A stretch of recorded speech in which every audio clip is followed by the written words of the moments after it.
Me llamo Miguel Andrade, tengo 38 años y soy de un pueblo pequeño en Guerrero.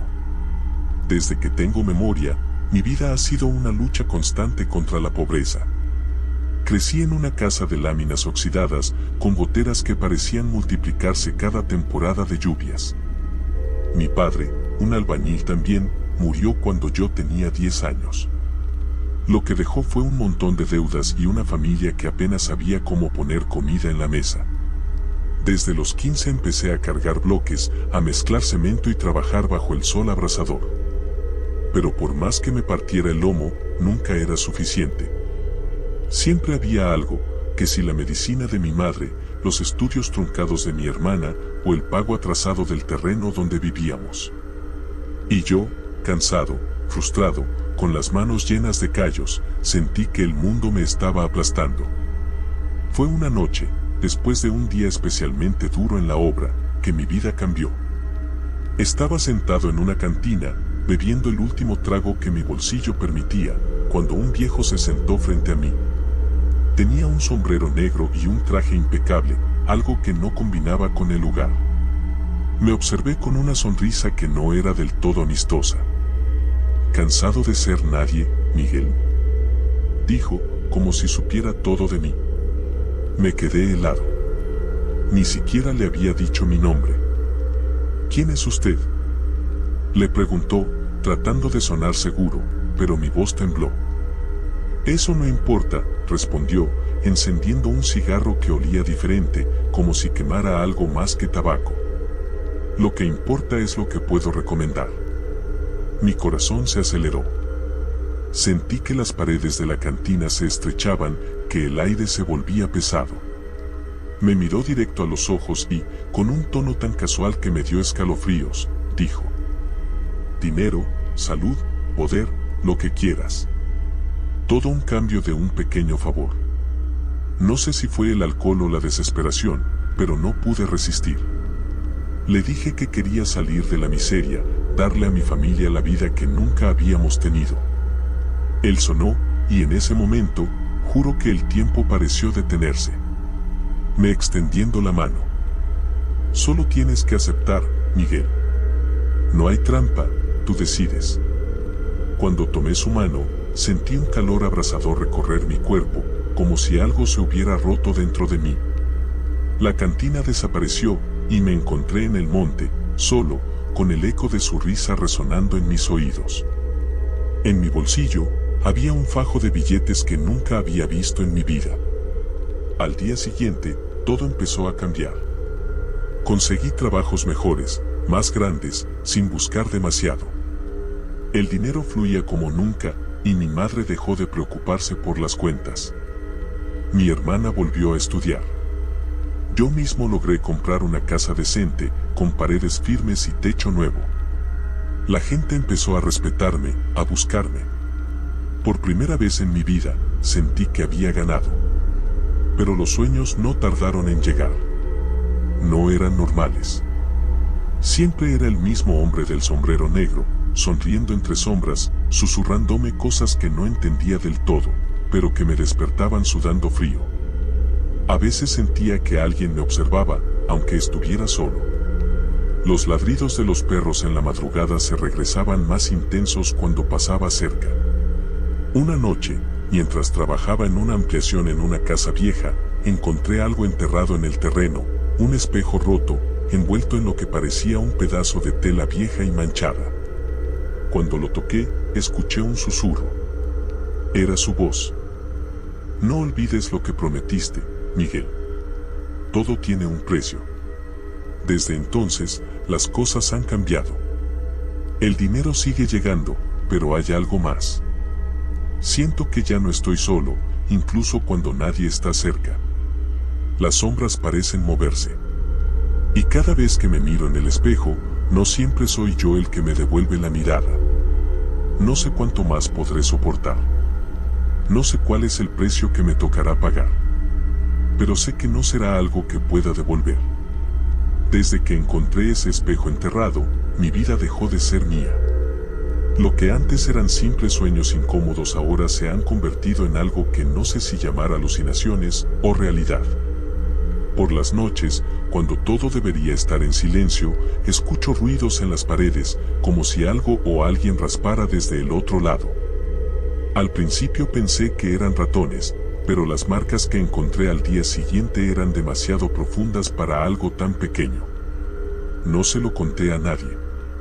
¿Cómo iba a hacerlo? ¿Quién me iba a creer? Un albañil diciendo que su casa estaba viva. Pero todo comenzó cuando comenzó a escuchar su voz de nuevo. El hombre del sombrero negro. No hablaba en mis sueños ya, sino en mi casa, en los rincones oscuros, en los pasillos cuando la luz del foco parpadeaba. No olvides, Miguel, decía, su voz suave pero cortante como un cuchillo, todo tiene un precio. Empecé a evitar los espejos. No podía soportar lo que veía. Ya no era mi reflejo. Había algo en mis ojos, algo que me hacía sentir que no estaba solo en mi propio cuerpo. Una noche, mientras me lavaba la cara en el baño, levanté la vista y vi que mi reflejo no estaba imitando mis movimientos. Se quedó ahí, observándome, con una sonrisa torcida que no podía ser mía. Salí corriendo, sin cerrar el grifo, y esa noche no volvió a entrar al baño. Días después, durante un trabajo, un compañero me preguntó si estaba bien. Dijo que me veía pálido, cansado, como si no hubiera dormido en semanas. Era cierto. Apenas lograba cerrar los ojos sin sentir que alguien se paraba junto a mi cama, respirando, esperando. Pero no podía decirle nada, así que solo asentí, pensando que todo estaba bajo control. El dinero seguía llegando. Pero ya no lo disfrutaba. Todo lo que antes me daba satisfacción ahora me causaba miedo. Una tarde, mi hermana vino a visitarme. Estaba emocionada porque había obtenido una beca para estudiar en la universidad. Yo sonreí, pero por dentro algo se retorcía, como si una mano invisible apretara mi pecho. Esa noche, soñé con ella. Estaba sentada en la mesa de la cocina, hablando conmigo, pero su voz no era la suya. Era la de él. Las cosas no se consiguen gratis, Miguel, dijo, mientras los ojos de mi hermana se volvían negros como el carbón. Desperté gritando, con las sábanas empapadas de sudor. Sentí que el aire de mi cuarto era más pesado, como si alguien estuviera ahí. Encendí la luz, pero estaba solo. O al menos eso pensé. Desde ese día, empecé a notar que las personas a mi alrededor parecían cambiar. Mi madre, mi hermana, mis compañeros de trabajo. A veces hablaban normal, pero otras veces sus palabras parecían estar llenas de mensajes ocultos, como si fueran advertencias. Sus miradas eran diferentes, como si supieran algo que yo no. Una noche, mientras regresaba de un trabajo, tuve que pasar por un camino de terraza que cruzaba un cerro. Era tarde, y la única luz era la de mi vieja moto. De repente, el motor empezó a fallar y se apagó. Todo quedó en completo silencio. Me bajé, intentando encenderla de nuevo, pero algo llamó mi atención. A unos metros, entre los arbustos, vi una figura. Era un hombre alto, con un sombrero negro. No necesitaba acercarme para saber quién era. ¿Qué quieres de mí?, grité, tratando de sonar valiente, pero mi voz apenas salió como un susurro. Él no respondió. Solo se quedó ahí, mirándome. Cuando finalmente habló, su voz no venía de su boca, sino de todas partes, como si el mismo aire me hablara. Ya lo sabes, Miguel. Todo lo que amas, todo lo que tienes, es mío. Corrí. Dejé la moto ahí y corrí como si mi vida dependiera de ello. Cuando llegué a casa, cerré la puerta con seguro y me quedé en un rincón, temblando. Pero incluso ahí, en la seguridad de mi hogar, supe que no estaba a salvo. Los ruidos comenzaron de nuevo, más fuertes, más insistentes. Las paredes crujían, como si algo quisiera salir desde adentro. Al día siguiente, decidí buscar respuestas. Fui al lugar donde había encontrado el espejo. Escarbé como loco, hasta que mis manos quedaron llenas de tierra y sangre. Pero no encontré nada más. solo vacío. Me quedé sentado ahí, sintiendo que mi cordura estaba al borde del abismo. Y ahora, mientras escribo esto, escucho esos ruidos otra vez. Están más cerca. Las luces parpadean. Algo está aquí conmigo. No sé cuánto tiempo más puedo aguantar. Pero sé una cosa, no hay escapatoria. Lo que hice, lo que acepté, fue un error que no tiene vuelta atrás. Desde esa noche en que dejó la moto en el cerro, nada volvió a ser igual. Ahora, incluso el aire de mi propia casa pesa como si estuviera atrapado en un lugar que no es mío. Las paredes, las sombras y hasta los objetos tienen vida propia. Hay algo, alguien, aquí, y ya no sé si estoy perdiendo la cabeza o si simplemente estoy empezando a entender el precio real de lo que hice. Decidí buscar ayuda. Fui con don Lázaro, un viejo que todos en el pueblo conocían como el curandero. Era el único que me quedaba, porque ya no podía acudir a un sacerdote. No después de lo que pasó la última vez que lo intenté. El padre Diego me miró fijamente cuando le conté lo del hombre del sombrero y el pacto. En lugar de consuelo, me dio un extraño sermón sobre las almas condenadas y cuando quise insistir, simplemente se negó a ayudarme. Pero don Lázaro, en cuanto escuchó lo que le conté, no me miró como si estuviera loco. Al contrario, me escuchó con atención, con una gravedad que me heló la sangre. Estábamos sentados en un cuarto pequeño de su casa, iluminado solo por unas velas que parecían temblar con cada palabra que yo decía. Cuando terminó, subió un cigarro y se quedó en silencio unos segundos, hasta que finalmente habló. Miguel, lo que has hecho no tiene marcha atrás, dijo con voz grave, mientras el humo del cigarro formaba espirales en el aire. Pero hay formas de posponer lo inevitable, si estás dispuesto a pagar otro precio. ¿Qué significa eso?, le preguntó, sintiendo que la ansiedad crecía en mi pecho. Don Lázaro no respondió de inmediato. Se levantó y empezó a buscar algo en una vieja caja de madera. Sacó un frasco pequeño, lleno de un líquido oscuro que no quise identificar, y un pedazo de cuero con símbolos tallados que no reconocí. Lo colocó frente a mí. Esto es para protegerte, por un tiempo. Pero no te equivoques, Miguel. No puedes engañarlo. Solo puedes ganar tiempo, y ese tiempo depende de qué tan fuerte seas. ¿Fuerte para qué?, pregunté, pero en el fondo creo que ya sabía la respuesta. Don Lázaro me miró con esos ojos cansados que parecía haber visto demasiadas cosas. Fuerte para soportarlo. Porque lo que viene será peor. Me dio instrucciones. Me dijo que debía colocar el pedazo de cuero debajo de mi cama y dibujar los símbolos que me enseñó en las paredes de mi cuarto. También me advirtió que no hablara con él si aparecía. No importa lo que diga, no importa lo que ofrezca. Si abres la boca, Miguel, te llevarás más rápido. Volví a casa con esa sensación de pesadez, como si el aire mismo me estuviera aplastando. Seguí cada una de las instrucciones de don Lázaro al pie de la letra. Dibujé los símbolos en las paredes con carbón, recité las palabras que me dio y coloqué el pedazo de cuero debajo de mi cama. Esa noche, por primera vez en semanas, dormí. Pero el alivio no es difícil. A la medianoche, me desperté de golpe. Había un silencio antinatural en la casa, un vacío que me hizo sentir que algo terrible estaba a punto de pasar. Entonces lo escuché, pasos. No eran ruidosos, pero tampoco eran normales. Sonaban húmedas, como si algo descalzo y pegajoso caminaban por el pasillo.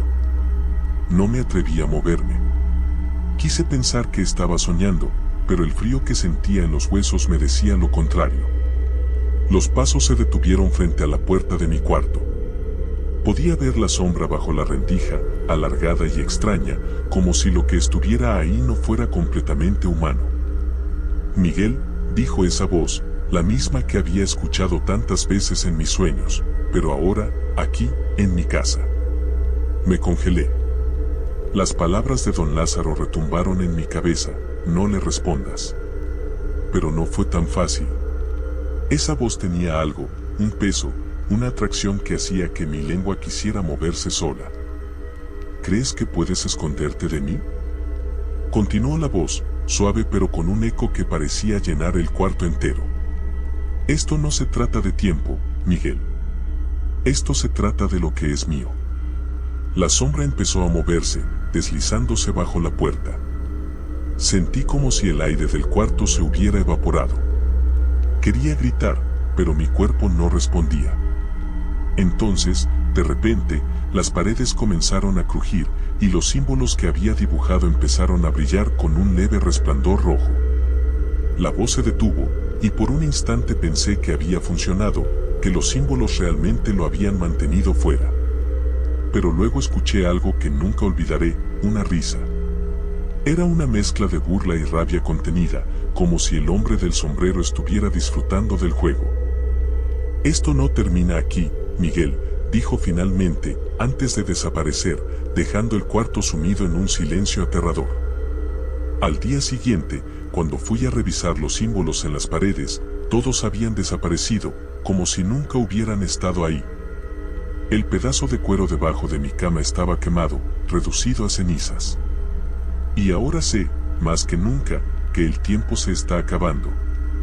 Después de esa noche, me quedó claro que don Lázaro no había mentido. Solo había ganado tiempo, y ese tiempo se estaba desmoronando rápidamente.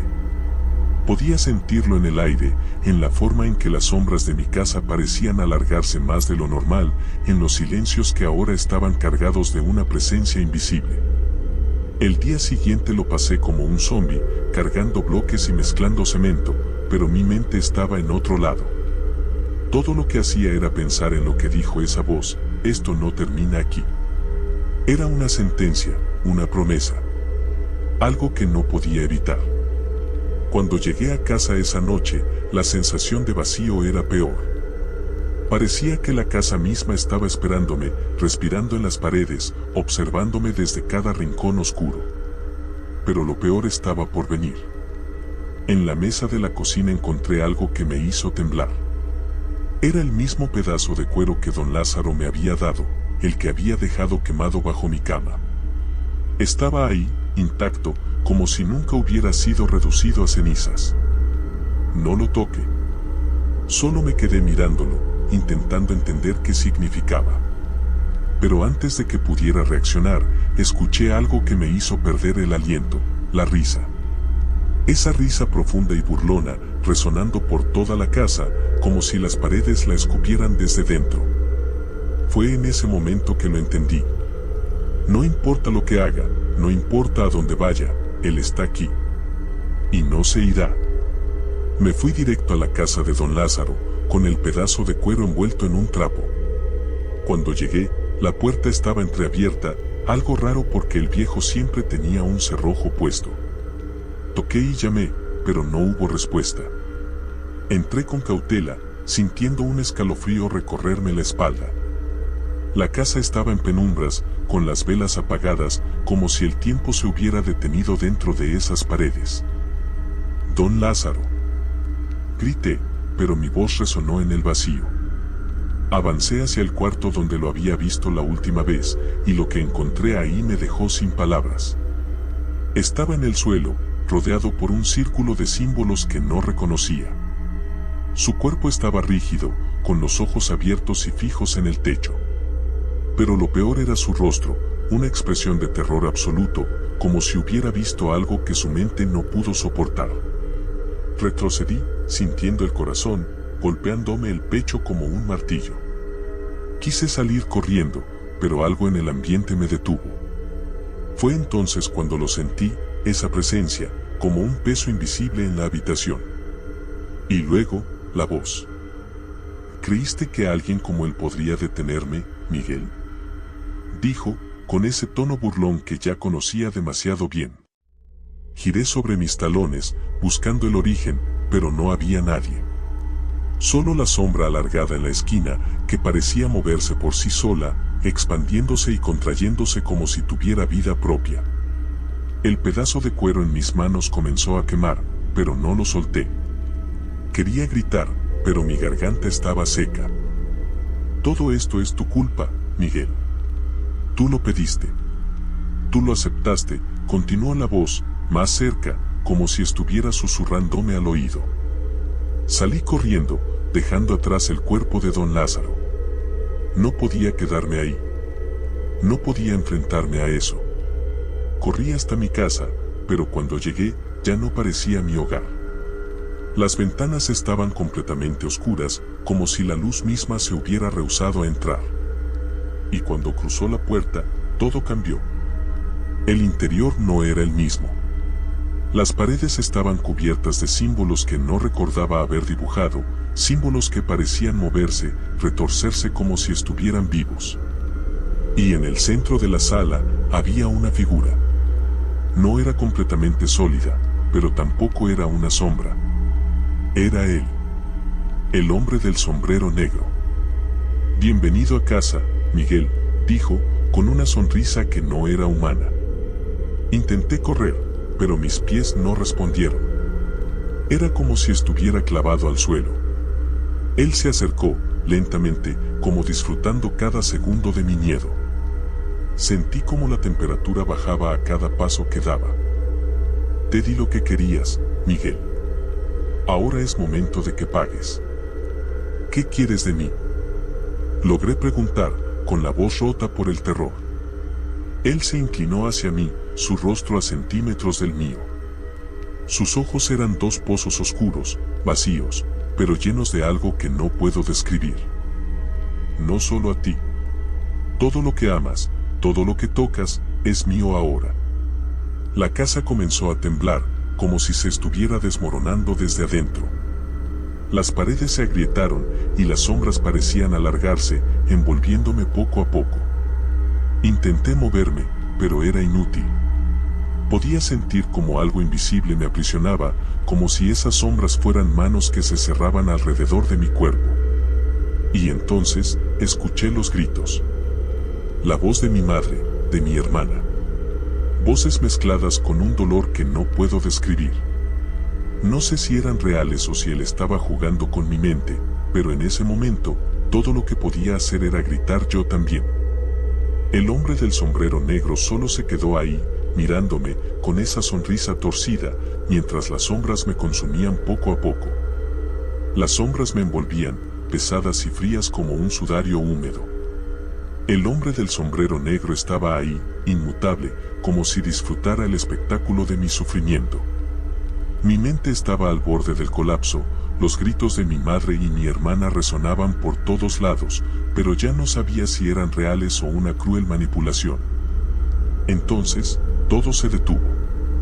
El temblor cesó, las sombras se replegaron y el silencio volvió a llenar la casa. Pero ese silencio no era un alivio. Era el tipo de calma que viene antes de una tormenta. El hombre del sombrero negro dio un paso más hacia mí y aunque no me tocó, sintió su peso, su presencia, como si me estuviera aplastando desde dentro. Te lo dije, Miguel, susurró, inclinándose para quedar a mi altura. Todo tiene un precio. Mis piernas cedieron y caí de rodillas. Por primera vez desde que todo esto comenzó, sentí que la desesperación me consumía por completo. No había escapado, no había marchado atrás. Él lo sabía. Yo lo sabía. Llévame a mí, dije con la voz rota, apenas un susurro. Pero déjalos a ellos. Mi familia no tiene nada que ver con esto. Fue mi error. Yo acepté. Su sonrisa se ensanchó, una mueca que no parecía hecha para un rostro humano. Se quedó en silencio, como si estuviera considerando mi oferta, saboreando mi desesperación. ¿Llevarte a ti? Rió, su carcajada resonando como un eco infinito en la sala. Miguel, Miguel, tú ya eres mío. Desde el momento en que aceptas mi trato, tu alma me pertenece. No hay negociación aquí. El aire se hizo más pesado, y las paredes de la casa comenzaron a desmoronarse de nuevo, pero esta vez no había sombras. Había algo más. Algo peor. Las figuras de mi madre y mi hermana aparecieron en las grietas, no como personas, sino como espectros atrapados, sus rostros congelados en expresiones de agonía. No es suficiente con tomar tu alma, Miguel, continuó el hombre, su voz ahora más grave, más profunda. La verdadera deuda se paga con lo que más amas. Es la única forma en que yo obtengo lo que busco, tu desesperación infinita. Intenté gritar, correr hacia las figuras de mi madre y mi hermana, pero algo invisible me sujetó. Era como si las sombras hubieran vuelto, esta vez convertidas en cadenas. Podía sentirlas apretarse alrededor de mis muñecas y tobillos, quemando mi piel. Por favor, fue todo lo que pude decir, mientras las lágrimas corrían por mi rostro. El hombre se enderezó, su figura más alta de lo que parecía posible. Me miró por última vez, y en sus ojos vi algo que nunca olvidaré. No era maldad en solitario. Era vacío, un abismo sin fin, un lugar donde las almas se pierden para siempre. Miguel, dijo, pronunciando mi nombre como si estuviera esculpiéndolo en piedra, esto no es un castigo. Es la consecuencia natural de tus elecciones. Con un movimiento de su mano, las figuras de mi madre y mi hermana se desvanecieron, junto con los gritos. La casa se derrumbó por completo, y el suelo bajo mis pies se abrió, revelando un vacío negro e infinito. Las cadenas que me sujetaban tiraron de mí hacia abajo, y supe que ese era mi final. Mientras caía, la risa del hombre del sombrero negro resonó en mis oídos, cada vez más fuerte, cada vez más aterradora. No había nada que pudiera hacer. No había redención. Solo un vacío interminable que me tragaba lentamente, mientras los ecos de mi error me acompañaban. La última imagen que tuve antes de que todo se oscureciera por completo fue su rostro, mirándome desde arriba, con esa sonrisa burlona, como si hubiera ganado una partida que yo nunca tuve oportunidad de ganar. Y entonces, todo acabó. Ahí tienes el final de Miguel. Una advertencia de que los atajos a veces llevan a un camino del que no se puede regresar. ¿Qué opinas?